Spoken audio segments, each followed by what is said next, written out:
मोतीपुर गांव में चंदू नाम का आदमी रहा करता था। वो अपनी पत्नी मीना के साथ खुशी से जीवन बिताया करता था। एक बार जब धान की रोपाई चल रही थी, सभी तैयार होकर खेतों की तरफ जाने लगे। मैं जा रहा हूँ खेत पर, तुम बाद में आ जाना खाना लेके, और भाग्यवान जरा लस्सी भी लेती आना थोड़ा सा। ठीक है, आप जाइए, मैं ले आऊंगी।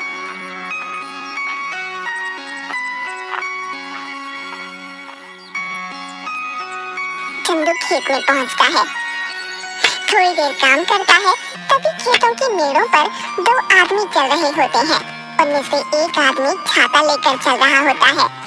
जमींदार करोड़ी मल और उनका मुंशी बाबूलाल। ओह नो साहब, यह है चंदू। सुना है इसकी फसल बहुत अच्छी निकलती है। इस बार 8 बोरी चावल के लिए इसे बोल देते हैं। करीब है, 2 पैसा कमा लेगा तो दुआ ही देगा। ठीक है बाबूलाल, जाके इसे बता दो। जी मालिक। अरे ओ चंदू, सुन तो, क्या बात है बाबूलाल भाई? जमींदार साहब तुझसे मिलना चाहते हैं। मुझसे मिलना चाहते हैं? क्यों? अरे वो तेरी फसल खरीदना चाहते हैं, जल्दी जा। जी जमींदार साहब। आओ चंदू आओ, सुना है तुम्हारी फसल बहुत अच्छी होती है। क्या इस बार की फसल तुम हमें बेचना चाहोगे? बाजार के दाम से अच्छा दाम दे दूंगा। ये तो हमारे लिए खुशी की बात है साहब। तो फिर ठीक है, जिस दिन फसल ठीक से तैयार हो जाएगी हमें बता देना। हम आदमियों को भिजवा देंगे, तुम्हारी फसल काटने में वो सब तुम्हारी मदद करेंगे और तुम्हारे घर पर पैसे भिजवा देंगे। उसके बाद जमींदार चला जाता है। चंदू फिर से खेत में वापस आकर काम करने लगता है। थोड़ी देर बाद मीना वहाँ आ जाती है। सुनिए जी, आ जाइए, आपके लिए खाना लेकर आई हूँ, और हाँ, साथ में लस्सी भी लाई हूँ। आता हूँ। इसके बाद चंदू मीना के पास पहुँच जाता है। लाओ लाओ, बड़ी भूख लगी है। नीचे। मीना, जमींदार जी आए थे, जानती हो उन्होंने क्या कहा? क्या कहा? उन्होंने कहा कि वो हमारी इस बार की फसल खरीदना चाहते हैं और बाजार से अच्छे दाम भी देंगे। ये तो बड़ी खुशी की बात है। ये सब माता रानी की कृपा से हुआ है। मैं कहती थी ना, एक दिन सब ठीक हो जाएगा। माता रानी करे ऐसा ही हो। इसके बाद दोनों घर चले जाते हैं। इसके बाद चंदू सो जाता है। चंदू शाम को उठा और घर के आंगन में लगी क्यारी से सब्जियां निकाले। मैं ये सब्जी बेच के आता हूँ, ठीक है? सुनिए, आप समय से आ जाइएगा, रात होने से पहले। ठीक है। उसके बाद मंडी में सब्जियां बेचकर वापस आते वक्त एक मछली के ठेले के पास। मछली कैसे दे रहे हो भाई? भाई चंदू सुनो, तुम ये दोनों ले जाओ 100 रुपए में, मुझे जरा जल्दी घर जाना है। ये लो भाई 100 रुपए। आज मीना को कहूँगा मछली के गर्मा गर्म पकौड़े खिला दे। चंदू घर पहुंचा। अरे ओ मीना, कहाँ हो? ये लो मछली, आज पकौड़े खाने का दिल कर रहा है, जरा बना दो। जी हाँ ठीक है, लेकिन पहले आप हाथ मुंह धो लीजिए। इसके बाद मीना मछली पकाने लग गई। अरे वाह, तुम्हारा कोई जवाब नहीं। हाँ, क्या पकौड़े बनाए हैं, वाह वाह वाह। इसी तरह कई महीने बीत गए। चंदू के खेतों में सोने की तरह चमकने वाली फसल तैयार हो गई। मीना, मैं खेत में जा रहा हूँ, जमींदार के आदमी पहुँचते ही होंगे। ठीक है। चंदू खेत में गया। चल चंदू, तैयार हो जा, बहुत काम करना बाकी है आज। जमींदार के आदमी वहाँ पहुँच गए। चलिए सब काम पर लग जाते हैं। सेठ ने कहा है जल्दी से सारा काम निपटा कर फसल चंदू के घर पहुँचा देना। सबने मिलकर फसल काटी और 8 बोरियां तैयार कर दी। तभी वहाँ मीना आई। ये क्या, इतनी जल्दी काम भी हो गया? मीना, इसीलिए तो कहते हैं कि एकता में बल है। जो काम मैं अकेला 2 दिन में करता, वो हम 4 लोगों ने मिलकर कुछ ही टाइम में कर दिया। इसके बाद सबने मिलकर बोरियां चंदू के घर तक पहुंचा दी। हम सब कल आके ये बोरियां सेठ के घर ले जाएंगे। चलिए हम चलते हैं। चलो, आज का काम भी खत्म हुआ, बस अब कल का इंतजार है। उसने सारी बोरियां घर में रख दी। तभी आधी रात को चंदू के घर के बाहर कुछ चोर बात करते हुए। सुनो सबके सब, ध्यान से घुसना। अगर हम खाली हाथ लौटे तो सरदार हमें छोड़ेंगे नहीं। सब धीरे धीरे चंदू के घर से सारी बोरियां चुरा कर ले गए। अगली सुबह चंदू की बीवी, सुनिए जी, उठिए और देखिए क्या हो गया। क्या हो गया? चंदू उठिए, उठिए ना। क्या बात है भाग्यवान, ऐसा क्या हो गया जो तुमने सारा घर सर पर उठा लिया है? गोदाम से सारी बोरियां चोरी हो गई है। क्या चोरी? कहाँ पे? गोदाम में आइए और खुद ही देख लीजिए। हे भगवान, ये क्या हो गया? जमींदार जी के आदमी कभी भी आ सकते हैं। माता रानी, मैंने किसी के साथ कुछ बुरा नहीं किया, फिर भी मेरे साथ ही क्यों? चंदू घर की सीढ़ियों पर बैठ जाता है। चंदू की आंखों से आंसू आ रहे थे। तभी वहाँ जमींदार के आदमी आ गए। अरे भाई चंदू, बोरियां तैयार है ना? नहीं भाई, कल रात को ही किसी ने अनाज की बोरियां चोरी कर ली हैं। ये क्या कह रहे हैं भाई? जमींदार जी कहीं गुस्सा ना हो जाए। तुम तो उनका गुस्सा जानते हो ना। चलो उनसे बात तो करनी ही पड़ेगी। चलो अब। चंदू बाबूलाल के साथ जमींदार के घर गया। क्या चंदू, तुम सब खाली हाथ क्यों आ रहे हो? जमींदार जी, कल रात को हमारे घर में चोरी हो गई। सुबह देखा तो गोदाम से सारी बोरियां गायब हो चुकी थी। कहीं तुमने किसी और को तो बेहतर दाम के चक्कर में नहीं बेच दी? नहीं जमींदार जी, मैं सच कह रहा हूँ। सेठ जी, एक ही गांव में रहना है हम सबने। भला झूठ बोल के कितने दिन बच पाऊंगा? ठीक है, लेकिन अगर मुझे पता चला कि तुमने किसी और को दिया है, तब देखना कि मैं क्या करता हूँ। कुछ दिन तक चंदू और मीना दोनों उदास थे। चंदू सब्जियों को बाजार में बेचता और जो भी कमाता उसे बहुत ध्यान से खर्च करता। चंदू खाना खाने बैठा। सुनिए ना, कितने दिन हो गए हमें इस तरह सब्जियां बेचते हुए, लेकिन हमारा घर मुश्किल से चल पा रहा है। घर के भी हालात ठीक नहीं है। हमारा गुजारा सिर्फ सब्जियां बेचकर नहीं हो सकता। पहले तो अनाज बेचकर हम अच्छे खासे पैसे कमा लेते थे, जिसमें साल भर थोड़ा थोड़ा करके घर चल जाता था। लेकिन अब तो हमें अगली फसल के पक जाने तक इंतजार करना होगा। आप बताइए ना, ऐसे कैसे घर चलेगा? मैं जानता हूँ, लेकिन मैं क्या करूँ, समझ नहीं आ रहा। अचानक चंदू थाली में रखा अचार रोटी के साथ खाने लगता है। अरे भाग्यवान, अचार! क्या अचार? क्या मतलब है? मैं आपको अचार की तरह दिखती हूँ? आप मेरे बारे में ये सब सोचते हैं? नहीं भाग्यवान, मैं तो कह रहा था कि हमारी समस्या का समाधान है ये अचार। कैसे? मेरी बात सुनो ध्यान से। तुम अचार बनाना और मैं 4 लोगों के घर जाके बेचूंगा। पहले हम लोगों का अचार का स्वाद चखाएंगे, उन्हें पसंद आया तो वो खरीद लेंगे। अगर पसंद नहीं आया तो? अरे कैसे नहीं आएगा? मेरी मीना ने जो बनाया है, अंग्रेजी में क्या कहते हैं, फंटास्टिक अचार बनाती हो तुम। है आपने अंग्रेजी कब सीखी? तुम मुझे कम मत समझो। What are you doing? I am very well. देखा? आप तो बड़ी अच्छी अंग्रेजी बोल लेते हैं। दोनों हंसने लगते हैं। इसके बाद मीना अचार बनाने लगी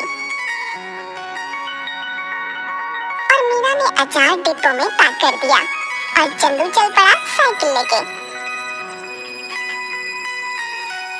चंदू एक घर पर जाकर रुका। घर पर कोई है भाई? अरे चंदू भैया, आप यहाँ कैसे? ये क्यों ले आए? अचार बेचने का काम शुरू किया है, इसीलिए घर घर जाके बेच रहा हूँ। अचार खरीदना चाहेंगी? जरूर, जरा चखाना तो भैया। औरत ने अचार चखा तो उसे बड़ा पसंद आया। भैया ऐसा करो, 1 किलो दे दो। कितना हुआ? 150 रुपए में। ठीक है भैया, अभी पैसे लेकर आती हूँ। चलता हूँ बहन। ऐसे करते करते चंदू दूसरे घर गया। रमेश भैया घर पे हो? अरे चंदू, तू कैसा है भाई? और कैसा चल रहा है सब? उस चोरी के बारे में सुनकर बहुत बुरा लगा यार जान के। जाने दो भाई, क्या कर सकते हैं। अच्छा ये बताओ, अचार खरीदते हो बाहर से? हाँ क्यों? मैंने अचार बनाना शुरू किया है। क्या बात है, जरा चखा दो। चंदू ने उसे थोड़ा सा चखने को दिया। अरे वाह, किसने बनाया? मीना ने। भाभी को कहना बहुत अच्छा अचार बनाती है, बड़ा ही कमाल का। बताओ भाई, खरीदोगे? हाँ भाई, क्यों नहीं, दूसरों से भी तो खरीदता ही हूँ, इससे अच्छा तुमसे ना खरीद लूं। ये बताओ कितने में बेच रहे हो? 150 रुपए किलो। ठीक है भाई, 2 किलो दे दो। चंदू ने पैक करके दे दिया। धीरे धीरे उसका सारा अचार बिक गया। चंदू घर पहुंचा। मीना, आप आ गए?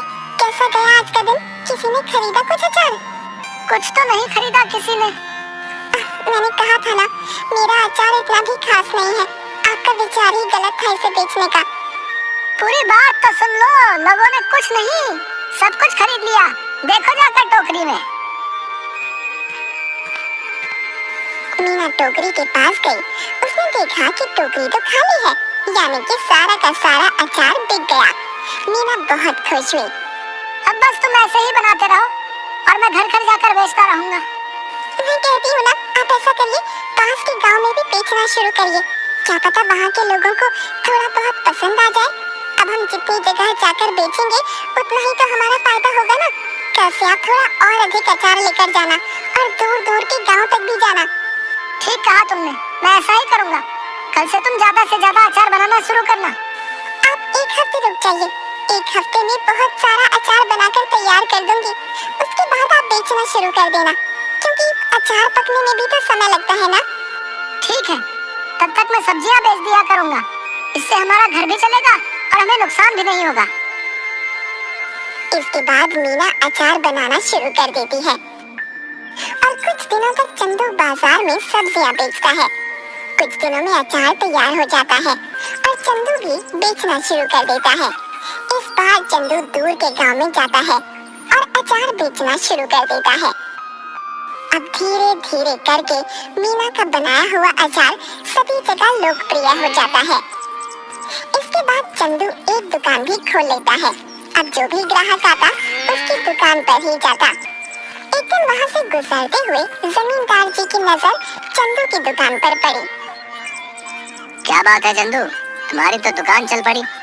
जरा अचार तो चखाना। सुना है तुम्हारी दुकान का अचार सभी को बहुत पसंद आ रहा है। ये तो सबका प्यार है जमींदार साहब। ये लीजिए, आप इसे चख लीजिए।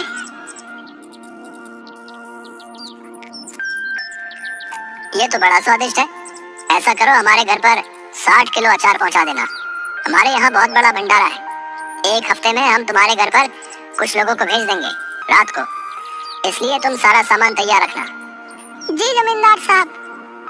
रात को जमींदार के लोग चंदू के घर नहीं पहुँचे। रात भी काफी हो गई थी। ऐसा करिए, आप सो जाइए। अगर कोई आया तो हमें पता चल ही जाएगा, तब उठकर उनका सामान उन्हें दे देंगे। तुम ठीक कहती हो, सो जाना चाहिए। क्या पता वो आज ना आए। चलो सो जाते हैं।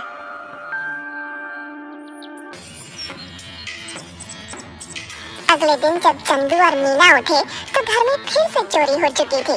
इस बार चोरी अचार की हुई थी। सुनिए, घर में फिर से चोरी हो गई है। किसी ने इस बार हमारा रखा हुआ अचार चुरा लिया।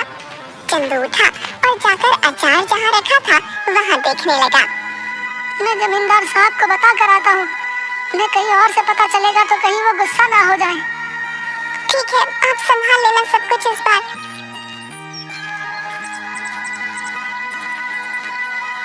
चंदू जमींदार साहब के घर गया। जमींदार साहब, इस बार फिर से आपके लिए जो हमने अचार तैयार किया था वो चोरी हो गया। ये हमेशा मेरे साथ ही क्यों हो रहा है? मैं तुमसे कुछ भी मंगाता हूँ और वो तुम्हारे घर में चोरी हो जाता है। मुझे लगता है तुम मुझे अपना सामान बेचना ही नहीं चाहते। ठीक है, मैं भी नहीं खरीदूंगा आज के बाद तुम्हारा कोई सामान। जाओ। ऐसी बात नहीं है जमींदार साहब, अब खुद ही सोचिए, मैं आपसे दुश्मनी क्यों मोल लूंगा। आप चिंता मत करिए, मैं आपके लिए दोबारा से 60 किलो का अचार तैयार करता हूँ। ठीक है, अगर इस बार कुछ हुआ तब देख लेना। चंदू अपने घर गया और सोचने लगा कि अब इस चोर को कैसे रोके। इस बार चंदू ने बहुत सारे मटकों को एक जगह पर रखा और चला गया। अचानक आधी रात को आवाज आई। सारे के सारे चोर दर्द से चिल्ला रहे थे। अब जैसे ही चंदू उस कमरे में गया जहाँ पर अचार रखा हुआ था, तो वहाँ देखा सारे के सारे चोर जमीन में लेटकर चिल्ला रहे थे और अपनी आंखें मल रहे थे। ये क्या कर दिया? कोई बचाओ हमें। पानी पानी दो हमें कोई। अरे हमारी आंखें जल रही हैं। अब आया ना मजा? मेरे घर में जैसे तुम्हें आदत ही पड़ गई है चोरी करने की। क्या मजा आता है तुम्हें ये करके? है इतना दिमाग चोरी में लगाते हो, कुछ और कर लेते ना, अभी तो चैन से अपनी जिंदगी बिता रहे होते। पर नहीं, तुम्हें तो चोरी ही करनी है। लो करो अब। अब चलो बताओ क्यों कर रहे थे चोरी? ये सब हम अपनी मर्जी से नहीं कर रहे थे, हमें सब करने के लिए बाबूलाल ने कहा था। क्या बाबूलाल? भला उसे क्या जरूरत पड़ गई? ये तो मुझे नहीं पता, आप हमें माफ कर दीजिए, अब पुलिस को मत बुलाना बस। ठीक है, नहीं बुलाऊंगा, पर मेरी एक शर्त है, अगर गांव में तुमने दोबारा कभी चोरी की तो मैं बाबूलाल की मदद लेकर तुम्हें पुलिस के हवाले कर दूंगा। ऐसी नौबत नहीं आएगी चंदू भाई, हमें माफ कर दो। इसके बाद चोर चले गए। अगले दिन चंदू जमींदार साहब के घर गया। उसने जमींदार साहब को सारी बातें बता दी। जमींदार साहब, ये बाबूलाल ही है जिसने आज तक हमारे घर में चोरियां करवाई हैं। तुम कैसे कह सकते हो कि सारी चोरियां बाबूलाल ने ही कराई हैं? क्योंकि कल मैंने खाली मटके गोदाम में रखवाए थे और दरवाजे के ऊपर मिर्च की थाली रखवा दी थी। जैसे ही उन्होंने दरवाजा खोला, उनके ऊपर लाल मिर्च गिर गई और उन सबकी आंखों में जलन होने लगी और वो चिल्लाकर पानी मांगने लगे। बस मुझे पता चल गया, मैं उनके पास गया तो उन्होंने तोते की तरह सब उगल दिया। इस बाबूलाल को पकड़ लो और पुलिस को फोन करो। तभी सेठ के आदमी बाबूलाल को पकड़ कर लाते हैं। मुझे माफ कर दीजिए जमींदार साहब, कुछ कीजिए, भला मैं इतने सालों से आपके यहाँ काम पे हूँ, कुछ रहम करिए। मुझसे क्या माफी मांग रहे हो? गलत तो तुमने चंदू के साथ किया है, उससे माफी मांगो जाओ। मुझे माफ कर दो चंदू, मैं आज के बाद कभी ये सब नहीं करूँगा। लालच में मुझसे बहुत बड़ी गलती हो गई। गलती तो तुमसे हुई है, लेकिन तुम्हें छोड़ देना मेरे बस में नहीं। आज तुम्हें छोड़ दूंगा तो कल कोई और चोरी कर लेगा। उनके पास एक सबक जाना चाहिए कि जैसा करोगे वैसा भरोगे, इसलिए मुझसे किसी चीज की उम्मीद मत रखो। तभी तो पुलिस वाले आकर बाबूलाल को गिरफ्तार करके ले जाते हैं। भाइयों, अचार ले आओ। बहुत सारे आदमी अचार के भरे मटके ले आए। ये लीजिए जमींदार साहब, इस बार आपके घर में हमारा सामान आखिरकार पहुंच ही गया। ये लो तुम्हारे पैसे चंदू।